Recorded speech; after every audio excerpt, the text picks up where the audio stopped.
Oi, tudo bem? Sou Vera Quilinan, dentista, e eu vou falar para vocês hoje um pouquinho sobre respiração bucal, ronco e apneia, né?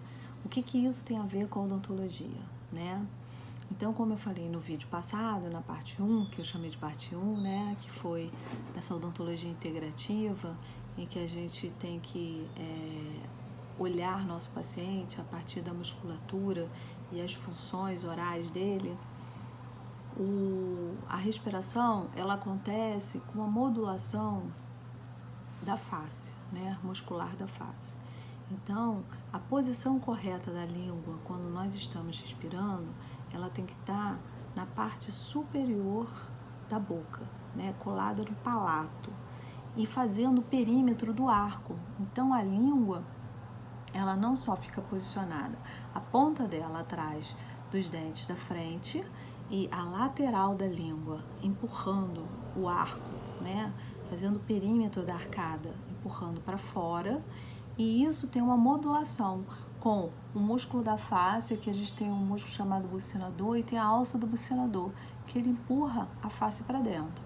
Então, a língua empurra para fora e o bucinador para dentro. Com essa modulação, a arcada se mantém na posição correta. Quando a pessoa, para respirar pela boca, ela desce com a língua, o que acontece? A língua sai dessa função. Então, quem ganha essa briga? A alça do bucinador, porque a língua vai estar para baixo e o músculo aqui vai pressionar o arco. Então, se você tem um arco assim e ele é pressionado, o que acontece? Você vai não só não permitir que o arco se desenvolva, a arcada vai ficar treseada, como há uma projeção desses dentes para frente. Se a musculatura aqui for fraca, você projeta o dente. Se a musculatura aqui for muito forte, ao contrário, aí você também tem uma pré-maxila que a gente chama pobre. Ela vai ficar para dentro, isso vai ficar, não vai deixar nem crescer nem para o lado nem para frente, né? Vai pressionar para dentro da boca e vai apinhar os dentes. Por quê? Porque você, com um arco grande, você tem um perímetro. Se você fecha, você tem outro perímetro. Você tem muito menos espaço para posicionar esses dentes. E isso não tem a ver com genética. Isso tem a ver com epigenética, porque às vezes você vê até pessoas da mesma família com a mesma condição óssea, mas hoje a gente sabe que são hábitos que são passados de pai para filho, né? Então, quando você vai olhar os hábitos, com certeza eles têm muito mais a ver com o resultado do que uma coisa genética, né?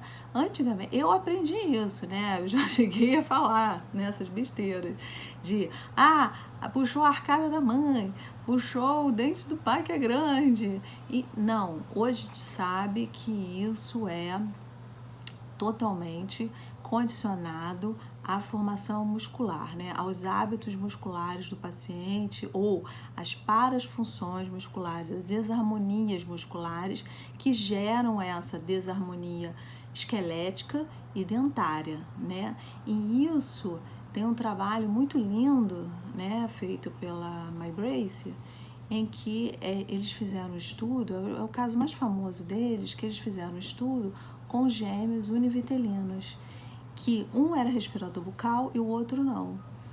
E eles eram pessoas completamente diferentes. Você nem acreditava que ele era univitelino quando você olha a foto. O que é respirador bucal foi tratado e eles passaram a ser idênticos. Então, o que acontecia?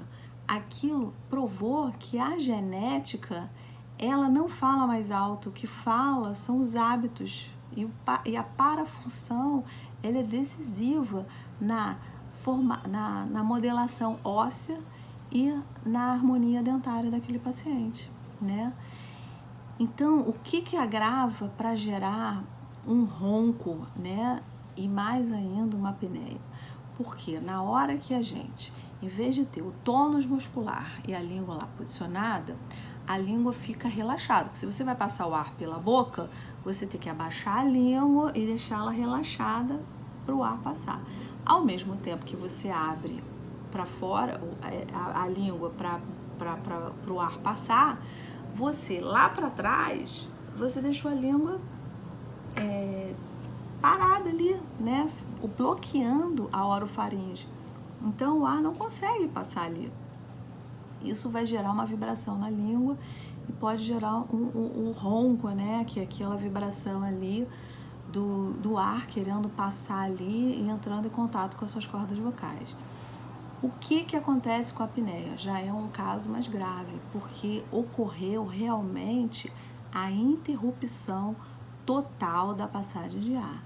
Então, o paciente, quando a gente diz que ele é apneico, significa que ele literalmente para de respirar. Ou por alguns segundos, ou por muitas vezes, por muitos segundos durante a noite, que é o que vai dar a gravidade à apneia. Então, existe um exame chamado polissonografia, que é o exame que ele vai auferir exatamente quantas vezes isso se repete durante a noite inteira, né? E baseado nisso, a gente vai avaliar se isso é uma apneia leve, moderada ou grave, né? Quanto mais grave, mais multidisciplinar se torna esse tratamento, né? E aí não cabe só ao dentista, você tem que recorrer à fonoaudiologia, você tem que recorrer a neurologista, então, às vezes até psiquiatra. Então, você tem toda uma equipe multidisciplinar para gerar uma cura, uma qualidade de vida para aquele paciente. Mas a maioria esmagadora, graças a Deus, das apneias, elas são obstrutivas. Isso é, ou é a língua que está atrapalhando, ou é uma adenoide, né? Alguma coisa que está mecanicamente obstruindo a passagem do ar. Então, fica muito mais fácil de ser tratado. Claro que se isso não for tratado a tempo, isso vai evoluindo e vai se agravando o quadro clínico daquele paciente. Não só em termos da apneia propriamente dita, mas com as consequências para o organismo. Então, um paciente que ele é roncador, ele tem características, ele tem uma circunferência de pescoço grande, né? Normalmente ele tem papo ou ele tem muito, né? Uma circunferência grande de pescoço. A gente tem uma decência desse palato. Então, a gente tem várias características que a gente vê, tendência à obesidade, você começa a ter uma disfunção sistêmica desse paciente, aumento da pressão arterial. Por quê? Porque quando você tem uma ineficiência respiratória, o seu organismo ele tem que totalmente se mobilizar a isso.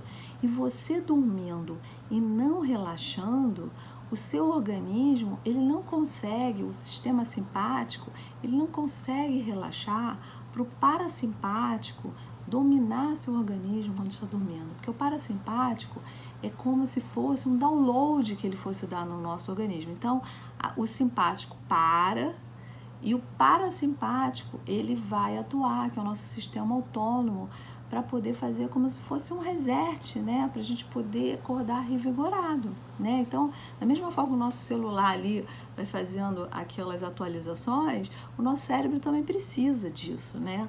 E a partir do momento em que ele está numa vigilância para a gente literalmente não morrer asfixiado durante a noite no paciente apneico, né? Não tem como relaxar. E uma pessoa que dorme sem relaxar, com nível de adrenalina desse, do teu organismo tá ali o tempo todo tentando sobreviver mais a uma noite, não tem como. A saúde dessa pessoa é totalmente debilitada em função disso, né? Então, tem pessoas que elas são diagnosticadas com déficit de atenção, hiperatividade, crianças, né? Usando medicamentos e elas não passam de uma respiradora bucal, dislexia. Crianças respiradoras bucais são diagnosticadas como dislexia. Na verdade, o que tem ali é um distúrbio do sono dessa criança. Então, isso tem que ser avaliado. Por quê? Quando a gente respira ineficientemente, por exemplo, a gente pode fazer um teste. Respira fundo, usando o diafragma, para a gente poder ter esse volume e pressão, né, equilibrado. Então, quando a gente respira só pelo nariz, você sente um volume e uma eficiência de oxigênio entrando no seu pulmão. Quando você respira pela boca, respira fundo pela boca, você tem uma expansão torácica, você não sente um volume diafragmático ali de fazer o controle, né, dessa sístole, dessa diástole ali, te ajudar. Por quê? Porque se o seu pulmão ele não expande, ele não entra com volume de... se você faz uma respiração diafragmática, você tem uma expansão, uma eficiência maior de entrada de oxigênio. E aí na circulação pequena, o pulmão pega esse oxigênio que ele ganha e entrega para o coração. O coração vai fazer a grande circulação do corpo, que é o quê? Jogar todo o oxigênio para o seu corpo, para ele poder oxigenar todas as suas células, todos os seus órgãos. Na hora em que você faz uma expansão torácica, você não tem volume de ar. Você expande o teu tórax aqui cheio de oxigênio, você confunde o teu organismo, né? Porque você hipoventilou, se chama efeito de Bohr, e o seu organismo se confundiu, ele não entende o que ele tem que oxigenar, o que não tem. Já começa a confusão aí. E você entrega para o seu coração um caminhãozinho pequeno de oxigênio. O que acontece? Ele tem que bombear e voltar correndo para pegar mais um caminhãozinho. E bombear e voltar. Então isso tem um aumento da pressão arterial, porque ele tem que fazer várias viagens para compensar uma oxigenação que se tornou ineficiente porque ela está sendo realizada associada a uma respiração bucal. Então isso gera o quê? Você respira mal, o seu organismo fica em sentinela, você sobrecarrega seu coração, você sobrecarrega os seus órgãos, porque você começa a deixar eles com mais tempo com gás carbônico, né, com dióxido de carbono que deveria. Então, ocorre uma grande confusão. Você não consegue resetar teu organismo, o seu hormônio do crescimento não consegue trabalhar fazendo essa regeneração. E então as pessoas geram problemas depressivos, mau sono, cansaço. Há toda uma desarmonia que acontece em função de uma noite mal dormida. Isso reflete diretamente na sua qualidade de vida, isso reflete diretamente na sua saúde. Isso tudo começou com uma parafunção muscular. Isso começou com uma respiração mal realizada. E isso tem a ver com quem? Com o dentista. O dentista ele tem que diagnosticar isso. Então, quando a gente vê aquelas pessoas com aquela boquinha atresiada, né, que tem pouco espaço entre os dentes, você vê que aquilo houve um travamento, em que a alça do bucinador segurou aquele arco, né? Então, às vezes, aí não tem nem espaço para a língua, porque fica pequeno demais. Então, isso tudo tem que passar o quê? Não adianta alinhar o dente. Aí fica aquela arcadinha, toda alinhadinha, bonitinha, com aquela boquinha pequenininha. Aí a gente vê logo aquele corredor bucal gigante, porque a boca fica e o arco vai. Fica aquela comissura labial lá. Parece que a boca não é do mesmo arco, né?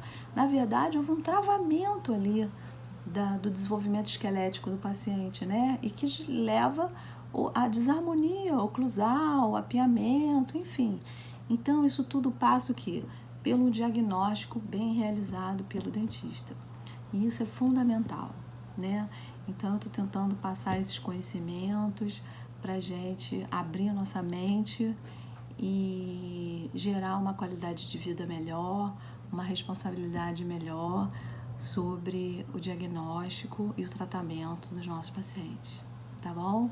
Beijão, tudo de bom, boa sorte e sucesso para todo mundo.